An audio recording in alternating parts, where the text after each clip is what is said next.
Namun, manusia yang masih bisa kawin dan beranak cucu di situ bukanlah anak-anak Allah yang sudah memakai tubuh kemuliaan.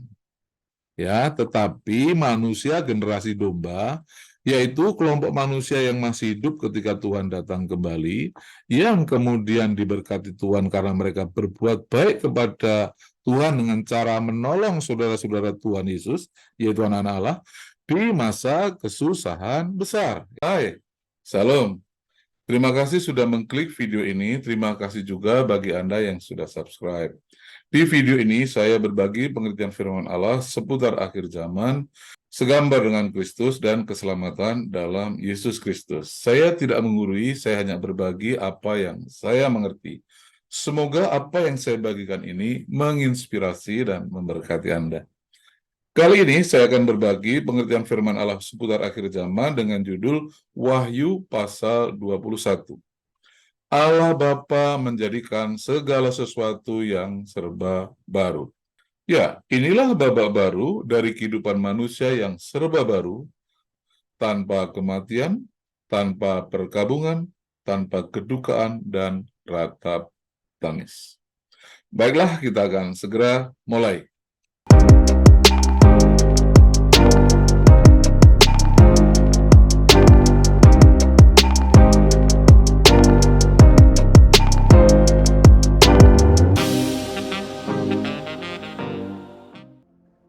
Ya, kita akan memulai pembahasan Wahyu pasal 21.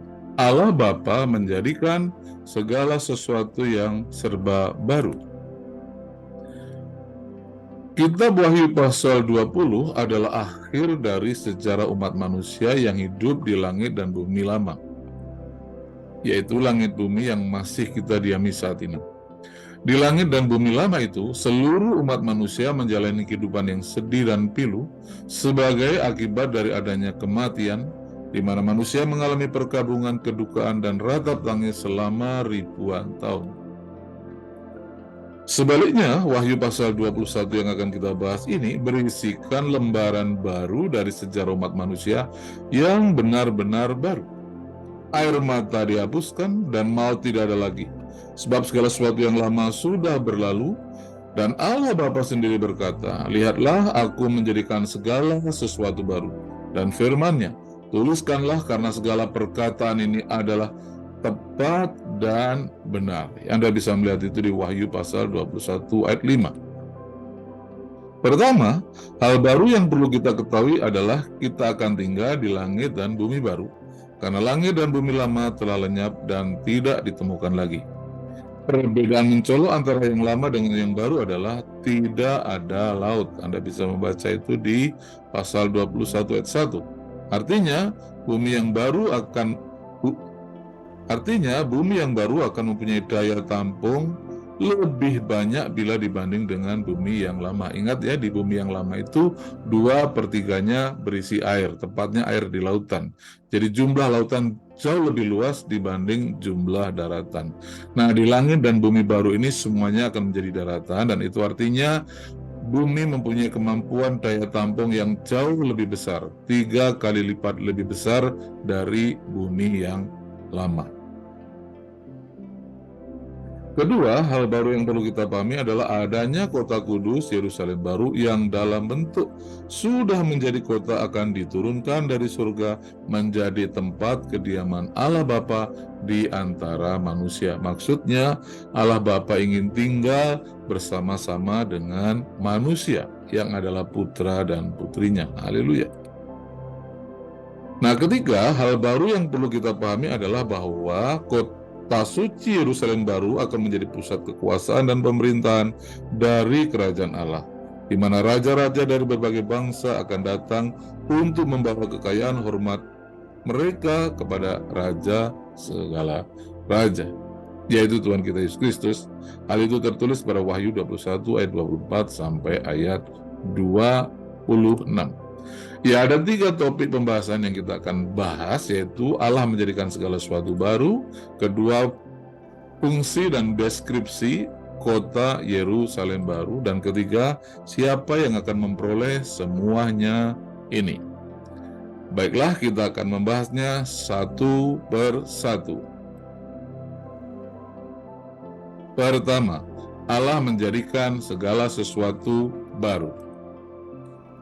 Ya, Wahyu pasal 21 ayat 1-6 berkata, "Lalu aku melihat langit yang baru dan bumi yang baru, sebab langit yang pertama dan bumi yang pertama telah berlalu, dan laut pun tidak ada lagi. Dan aku melihat kota yang kudus, Yerusalem baru, turun dari surga, dari Allah, yang berhias bagaikan pengantin perempuan yang berdandan untuk suaminya. Lalu aku mendengar suara yang nyaring dari tahta itu berkata, 'Lihatlah, kemah Allah ada di tengah-tengah manusia, dan ia akan diam bersama-sama dengan mereka. Mereka akan menjadi umatnya, dan ia akan menjadi Allah mereka. Dan ia akan menghapus segala air mata dari mata mereka, dan maut tidak akan ada lagi. Tidak akan ada lagi perkabungan atau ratap tangis atau duka cita. Sebab segala sesuatu yang lama telah berlalu.' Ia yang duduk di atas tahta itu berkata, 'Lihatlah, aku menjadikan segala sesuatu baru.' Dan firman-Nya, 'Tuliskanlah, karena segala perkataan ini adalah tepat dan benar.' Firman-Nya lagi kepadaku, 'Semuanya telah terjadi. Aku adalah Alfa dan Omega, yang awal dan yang akhir. Orang yang haus akan kuberi minum dengan cuma-cuma dari mata air kehidupan.'" Ya, Allah Bapa menjadikan segala sesuatu yang serba baru, dan minimal di sini ada 5 hal yang baru ya. Di sini saya beri catatan 1, 2, 3, 4, 5. Apa saja 5 hal yang baru itu? Itu adalah 1, langit dan bumi yang baru. 2, kota suci Yerusalem baru. Dan yang ketiga, Allah Bapa akan berdiam bersama dengan umatnya, tinggal bersama dengan manusia di bumi. Dan keempat, maut tidak ada lagi. Dan yang kelima, ada air kehidupan. 5 hal baru yang semuanya serba baru untuk memulai babak baru dari kehidupan manusia yang benar-benar baru. Ya, bagian kedua, fungsi dan deskripsi dari kota Yerusalem baru. Kita akan lihat fungsi yang pertama, yaitu ia menjadi tempat kediaman Tuhan yang diperumpamakan sebagai mempelai anak domba. Wahyu pasal 21 ayat 9-11 berkata begini, "Maka datanglah seorang dari ketujuh malaikat yang memegang ketujuh cawan, yang penuh dengan ketujuh malapetaka terakhir itu. Lalu ia berkata kepadaku," katanya, "Marilah ke sini, aku akan menunjukkan kepadamu pengantin perempuan, mempelai anak domba." Lalu di dalam roh ia membawa aku ke atas sebuah gunung yang besar lagi tinggi, dan ia menunjukkan kepadaku kota yang kudus itu, Yerusalem, turun dari surga, dari Allah. Kota itu penuh dengan kemuliaan Allah, dan cahayanya sama seperti permata yang paling indah, bagaikan permata yaspis, jernih seperti kristal. Fungsi penting dari kota Yerusalem adalah sebagai tempat kediaman Tuhan atau tempat tinggal Allah kita.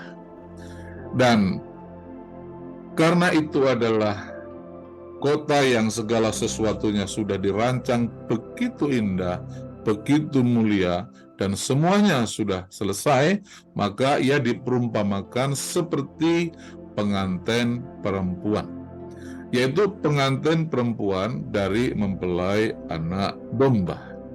Jadi bahasa Alkitab, mempelai anak domba itu tidak menunjuk kepada manusia atau sekelompok manusia, tapi sebuah kota tempat di mana Tuhan akan tinggal hidup menetap di situ. Itulah pengertian dari mempelai anak domba, yaitu tempat kediaman Tuhan di atas bumi. Seperti Tuhan juga pernah dalam kedatangan Tuhan yang kedua, Tuhan meninggalkan surga dan kemudian bersatu dengan istrinya. Ternyata yang dimaksud adalah Tuhan tinggal di kota Yerusalem. Kota Yerusalem yang lama ya, pada kedatangan Tuhan yang kedua di langit bumi yang lama. Itu pun digambarkan sebagai istri Tuhan. Jadi kota Yerusalem itu adalah istri dari Tuhan. Ini kota Yerusalem baru juga digambarkan sebagai pengantin perempuan mempelai anak domba. Artinya, disitulah Tuhan akan tinggal menetap berdiam untuk bertahta, memerintah, dan berkuasa di antara manusia. Fungsi kota Yerusalem baru adalah sebagai tempat kediaman Tuhan. Seorang malaikat menunjukkan kepada Yohanes mempelai anak domba yang ternyata adalah sebuah kota, ya, bukan manusia, yaitu kota kudus, kota Allah, kota Yerusalem yang turun dari surga, yang akan menjadi tempat kediaman anak domba di langit dan bumi yang baru. 2, kita akan melihat deskripsi dari kota Yerusalem. Di sini ada ayat 12 sampai dengan ayat 17. Dan temboknya besar lagi tinggi, dan pintu gerbangnya 12 buah, dan di atas pintu-pintu gerbang itu ada 12 malaikat, dan di atasnya tertulis nama ke-12 suku Israel. Di sebelah timur terdapat 3 pintu gerbang, dan di sebelah utara 3 pintu gerbang, dan di sebelah selatan 3 pintu gerbang, dan di sebelah barat 3 pintu gerbang. Dan tembok kota itu mempunyai 12 batu dasar, dan di atasnya tertulis 12 nama ke-12 rasul anak domba itu. Dan ia yang berkata-kata dengan aku mempunyai suatu tongkat pengukur dari emas untuk mengukur kota itu serta pintu-pintu gerbangnya dan temboknya. Kota itu bentuknya 4 persegi, panjangnya sama dengan lebarnya. Dan ia mengukur kota itu dengan tongkat itu, 12.000 stadia. Panjangnya dan lebarnya dan tingginya sama. Ia mengukur temboknya 144 hasta menurut ukuran manusia, yang adalah juga ukuran malaikat. Ya, dari deskripsi dari kota Yerusalem kita lihat bagian tembok dan pintunya, ya. Dan ada banyak detail-detail di sini. Ada 8 hal, yaitu deskripsi dari tembok kota, pintu gerbang, 12 malaikat penjaga gerbang, 12 nama suku Israel, 12 batu dasar atau batu pondasi. Kota itu berbentuk 4 persegi atau kota berkubus begitu. Ukuran kota 12.000 stadia. Stadia itu maksudnya stadion, ya, seperti stadion pacuan kuda yang lebarnya yang berukuran 200 meter. Baik panjang, lebar, dan tingginya sama. Ukuran tembok dalam arti ketebalan yaitu 144 hasta, kurang lebih 65 sampai 70 meter, ya, pada ukuran kita. 1 hasta kurang lebih 45 cm. Nah, untuk memberikan gambaran yang lebih jelas, saya ajak Anda melihat beberapa gambar ilustrasi berikut ini. Ya, ilustrasi 1 yaitu kota kudus Yerusalem. Dikatakan tadi bahwa aku melihat kota yang kudus turun dari surga dari Allah, yang berhias bagaikan pengantin perempuan yang berdandan untuk suaminya. Ya, ini ukuran panjang kali lebar dan juga tinggi. Tadi dikatakan bahwa panjangnya 12.000 stadia, itu kurang lebih 2.400 km. Demikian juga panjangnya 12.000 stadia atau 2.400 km. Demikian juga tingginya sama, yaitu 12.000 stadia atau 2.400 km. Jadi ini kota yang luar biasa besarnya, ya. Ibaratnya kota ini sendiri adalah sebuah kerajaan yang sangat besar, karena dia bukan hanya panjang kali lebar, tapi juga kali tinggi. Tingginya sama jaraknya, kurang lebih 2.000 km ke atas. Bayangin, ya, kota yang menjulang ke langit 2.400 km. Jadi ini kota wow, kota dahsyat, kota yang luar biasa. Nah, kemudian bahan temboknya ini, ya, tembok dari kota Yerusalem baru itu terbuat dari batu permata yaspis yang cahayanya sangat indah sekali. Kemudian tebal temboknya ini tadi dijelaskan yaitu 144 asta. Itu kurang lebih 65 sampai 70 meter ketebalan temboknya. Jadi tembok itu bisa untuk pergerakan ya. Bebas untuk melakukan pergerakan di tembok itu karena sangat tebal sekali. Nah, selanjutnya yang tadi dijelaskan oleh Alkitab adalah bahwa kota itu mempunyai batu dasar atau pondasi. Ya, yang ini ya, batu dasar atau pondasi yang bagian bawah ini. Ia mempunyai 12 batu dasar atau pondasi yang terbuat dari 12 batu permata yang di atasnya bertuliskan nama 12 rasul anak domba itu. Oke, inilah pondasi-pondasi itu. Ada 12 batu permata di sini. Nanti kita akan lihat detailnya ya. Oh iya, jika Anda diberkati oleh channel ini, berkati balik kami ya dengan cara subscribe, like, share, dan komen.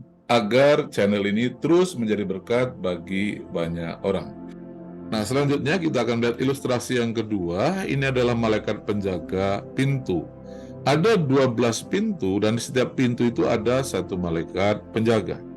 Dan temboknya besar lagi tinggi dan pintu gerbangnya 12. Jadi pintu gerbangnya ada 12 dan di atas pintu-pintu gerbang itu ada 12 malaikat. Artinya di setiap pintu gerbang ada satu malaikat penjaga.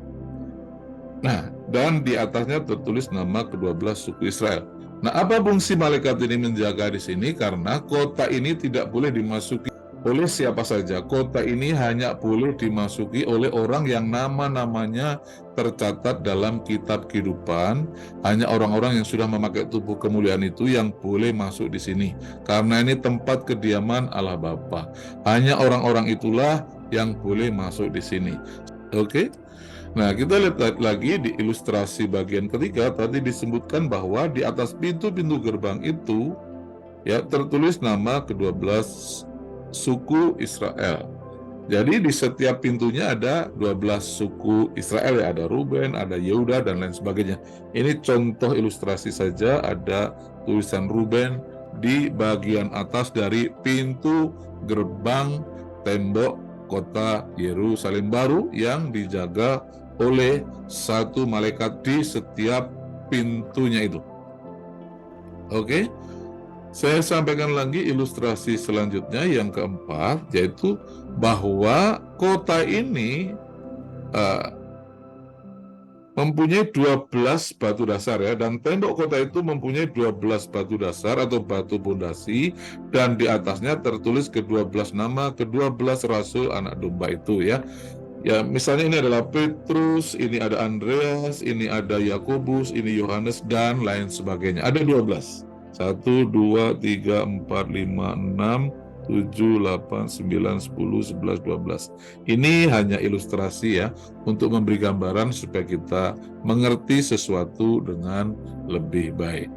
Ilustrasi keempat, nama-nama dari 12 rasul anak domba itu tertera pada batu pondasi. Ingat, gereja dibangun di atas dasar ajaran para rasul. 12 rasul itu.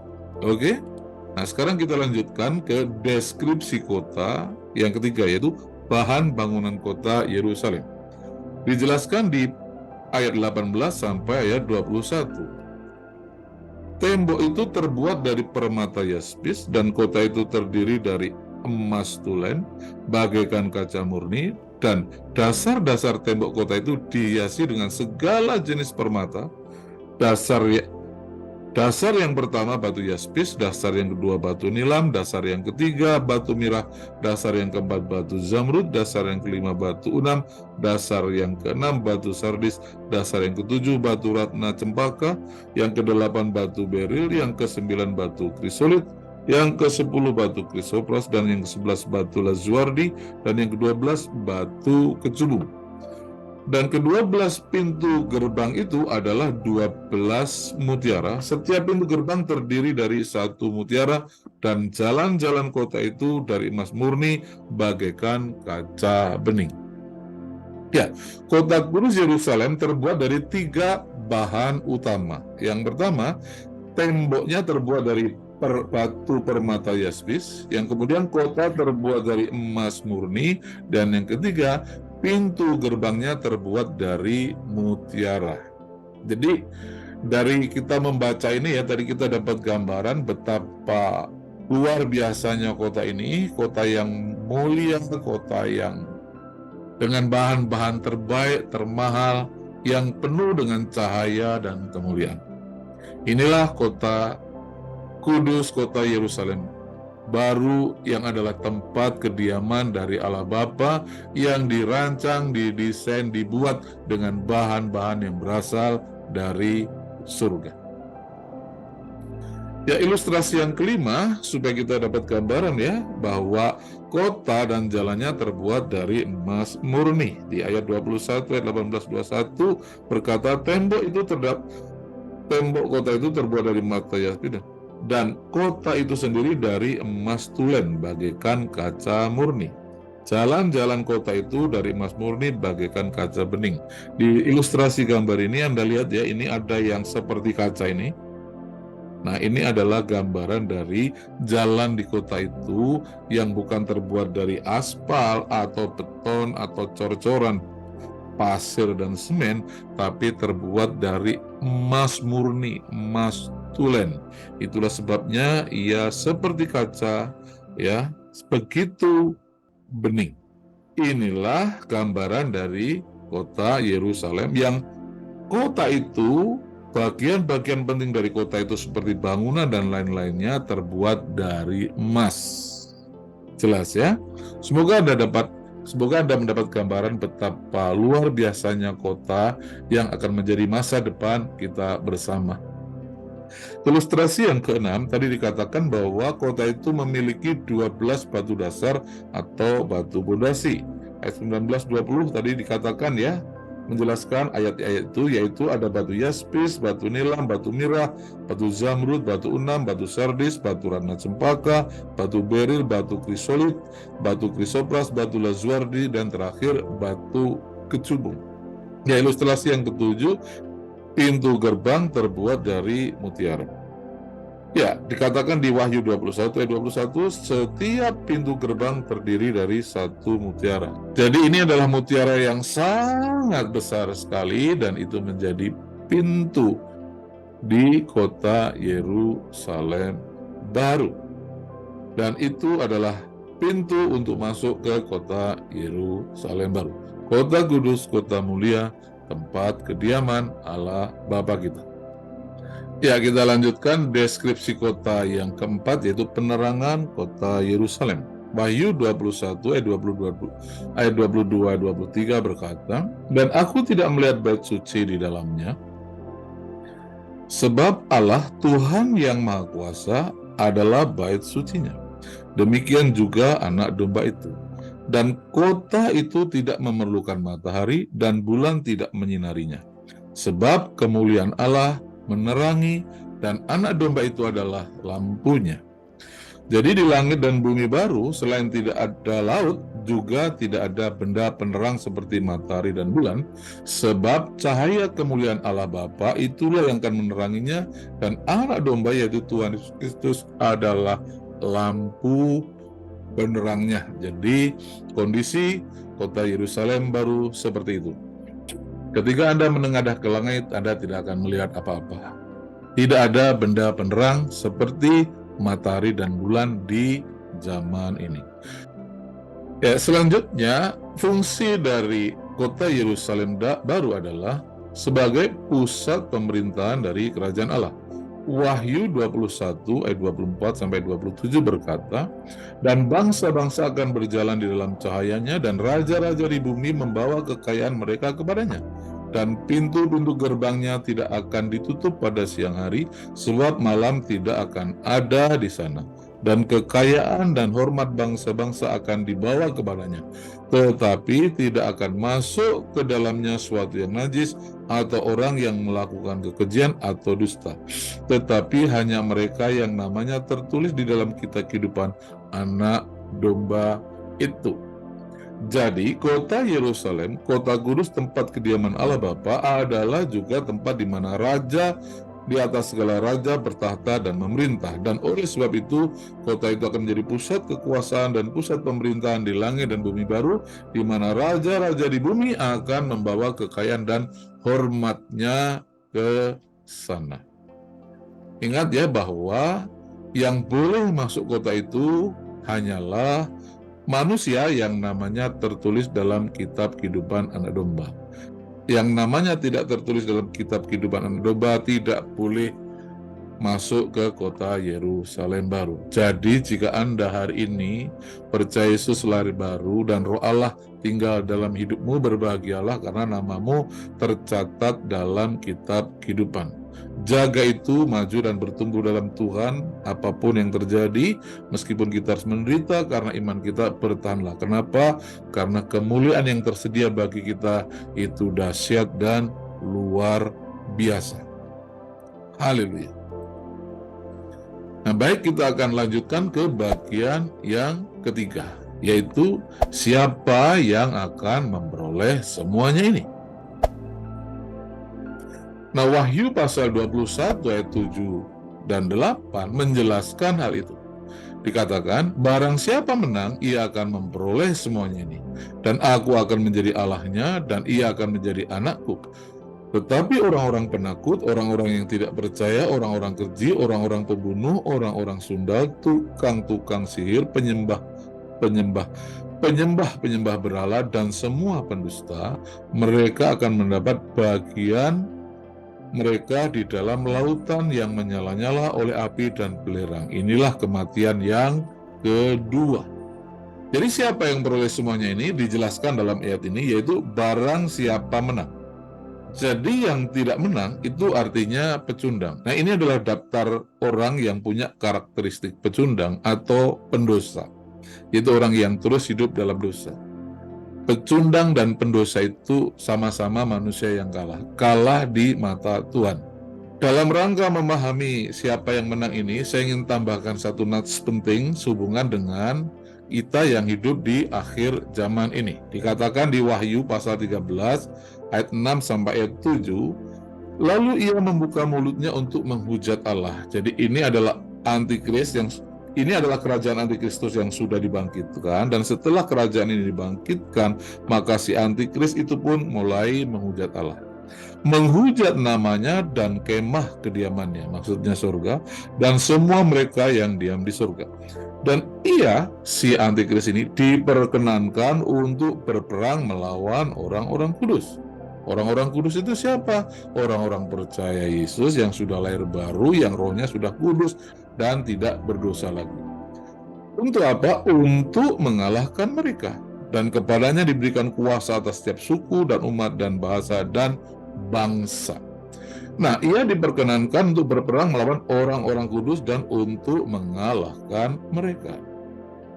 Ini hal penting yang kita perlu pahami ya. Jadi, siapa yang memperoleh semuanya ini? Yaitu semua orang yang berhasil menjadi pemenang. Yaitu orang-orang yang tidak murtad. Nah, kenapa yang tidak murtad? Karena perhatikan ayat ini tadi. Si antikris diberi kuasa atau diperkenankan, diizinkan untuk berperang melawan orang-orang kudus dan untuk mengalahkan mereka. Dan tahukah Anda bagaimana caranya antikris mengalahkan orang kudus? Kalau orang kudus terbunuh, itu artinya tidak kalah. Kalau orang kudus ditawan di penjara dan aniaya, itu artinya juga bukan kalah, malah itu benar. Tapi kalau karena penganiayaan dan penderitaan, penawanan, dan bahkan ancaman kematian itu membuat mereka murtad, maka orang kudus itu kalah. Jadi mengalahkan orang kudus itu artinya memurtadkan. Nah, selama masa kesusahan besar, masa aniaya yang besar itu, target iblis adalah untuk memurtadkan. Jadi mengalahkan itu artinya memurtadkan. Nah, yang kedua, arti para pemenang adalah orang yang bukan pecundang, maksudnya bukan pendosa. Pendosa, orang yang terus berbuat dosa, dan pecundang itu adalah orang-orang yang hidup sebagai penakut, tidak percaya, ateis, keji, para pelaku kejahatan, pembunuh, sundal, para pezina, tukang sihir, penyembah-penyembah berhala, dan semua pendusta. Nah, mereka inilah yang tidak akan memperoleh langit dan bumi baru. Mereka akan dilempar ke dalam lautan api dan belerang, tempat kematian kedua, yaitu neraka. Oke ya, jelas ya. Nah, ada beberapa catatan penting yang saya perlu sampaikan. Nomor 1, yang perlu ditekankan adalah bahwa langit dan bumi baru itu bukan surga, tetapi benar-benar langit dan bumi yang baru diciptakan atau dijadikan. Anda bisa lihat tadi Wahyu pasal 21 ayat 1 dan 5. Sebagai habitat asli manusia, agar manusia yang hidup dalam daging itu bisa beranak cucu dan bertambah banyak seperti di langit yang kita diami saat ini. Anda bisa melihat dasar dari yang saya katakan ini di Yesaya 65 ayat 17 sampai ayat 23. Yang kedua, benar bahwa di langit dan bumi baru itu masih ada aktivitas seks yang memungkinkan manusia terus beranak cucu dan bertambah banyak sesuai dengan rencana Allah Bapa dari semula, di mana Allah Bapa menjadikan manusia, berkati manusia supaya mereka beranak cucu dan bertambah banyak. Namun manusia yang masih bisa kawin dan beranak cucu di situ bukanlah anak-anak Allah yang sudah memakai tubuh kemuliaan. Ya, tetapi manusia generasi domba, yaitu kelompok manusia yang masih hidup ketika Tuhan datang kembali, yang kemudian diberkati Tuhan karena mereka berbuat baik kepada Tuhan dengan cara menolong saudara-saudara Tuhan Yesus, yaitu anak-anak Allah, di masa kesusahan besar. Ada orang yang memberi minum, memberi pakaian, menjenguk orang sakit, menjenguk yang dipenjara, dan lain sebagainya. Inilah kelompok manusia yang kita sebut sebagai manusia generasi domba yang tidak menggunakan tubuh kemuliaan tetapi masih menggunakan tubuh daging yang terbuat dari tanah, dan oleh karena itu mereka terus bisa beranak cucu dan bertambah banyak. Oke? Yang ketiga, nah, langit dan bumi baru yang adalah habitat asli manusia untuk beranak cucu dan bertambah banyak itu, ketika ditambah dengan kehadiran kota Yerusalem baru yang dirancang, dibangun, dan berbahan surgawi, sebagai tempat kediaman Allah di bumi adalah penggenapan dari rahasia kehendak Allah Bapa untuk menyatukan surga dan bumi dalam Yesus Kristus Tuhan kita. Maksudnya adalah begini, Allah Bapa itu yang adalah kasih punya keinginan besar hidup di tengah anak-anaknya, hidup di tengah umatnya.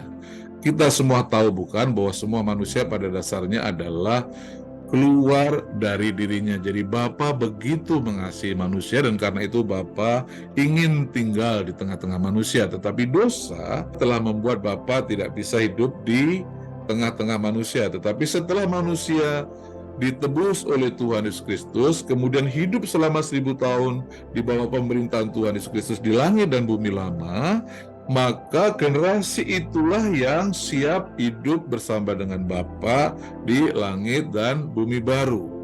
Dengan generasi yang baru inilah, maka Bapa berkenan untuk tinggal menetap bersama dengan anak-anaknya.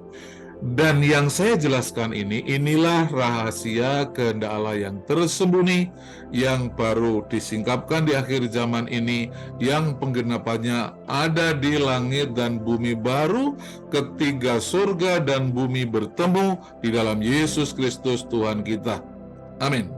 Demikianlah tadi Wahyu pasal 21, Allah Bapa menjadikan segala sesuatu yang serba baru. Babak baru dari kehidupan manusia yang serba baru, tanpa kematian, kedukaan, pergabungan, dan ratap tangis. Bagaimana dengan pendapat Anda? Silahkan diketik di kolom komentar. Oh iya, jika Anda diberkati oleh channel ini, berkati balik kami ya dengan cara subscribe, like, share, dan komen, agar channel ini terus menjadi berkat bagi banyak orang.